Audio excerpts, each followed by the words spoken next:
All right, so in this video, I'm just gonna give you guys some tips, recommendations, just some things to keep in mind if you're planning a visit to Santo Domingo.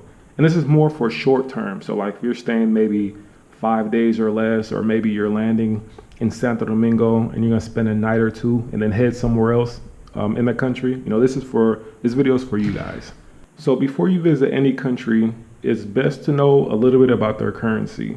And the Dominican Republic uses the Dominican pesos, and they have denominations of 50, 100 peso notes, 200 peso notes, all the way up to 2,000. And as of today, the current exchange rate is 54 pesos to $1.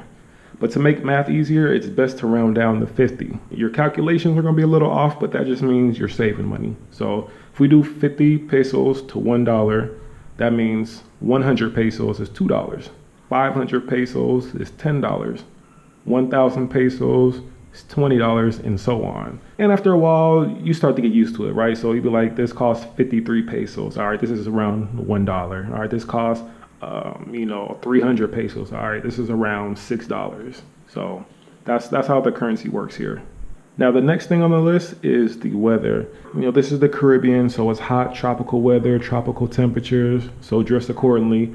The one thing that I do want to note are the random rain showers here. All right, so when it rains, it pours. But the good thing is that it doesn't last long. So when it starts raining, it's going to come down. All right, grab some cover, wait about 15, 20 minutes, and then after a while, it'll pass, and then everybody goes back out. Now, let's talk about when you get to the airport. When you touch down in Santo Domingo, if you have your own cell phone service provider from your home country that you want to use, great. But if you want to get a local SIM card, you can at the airport with a company called Claro. I think it's the largest one here. And last time I checked, my SIM card cost me like around $2. And then I got like I got a month plan. But they do have different options. So if you're just here for 3 days, they have 3-day plans, 5-day plans, and so on. Also at the airport, I think it's best, instead of using a taxi, I think everybody in the world knows now, Uber. What you're gonna have to do is when you get an Uber, you're gonna have to go upstairs to the second floor, and that's where all the Uber drivers pick up passengers. Moving on, we have neighborhoods. Zona Colonial is the area that you're probably going to want to stay in if you want to be near everything, near most of the sites and monuments. Zona Colonial is where most of the nightlife is. You have restaurants, etc. But keep in mind that Zona Colonial is a historic site. It's a historic area, aka it's old. They have some nice hotels in the area, modern, but just keep that in mind. Another area I would recommend for those coming on short trips is Gascue. Gascue is a neighborhood right next to Zona Colonial. So if you don't want to be right in the middle of everything, then Gascue would be great. It's a little bit more residential. I think you'll find some good options there as well. Next up, we have the water here. Tap water is not potable here, at least in Santo Domingo. It's not potable, so don't drink it. And then toilet paper. How I understand, you're not supposed to flush the toilet paper. But I'm sure, most of you guys, you're coming from 3 days. You're like, I don't care. I'm gonna flush it. I'm just here for 3 days. Hey, that's up to you. But next, we have basically people on the street who, they earn their living on the street, selling maybe little knickknacks, selling food, trying to clean your shoes, etc.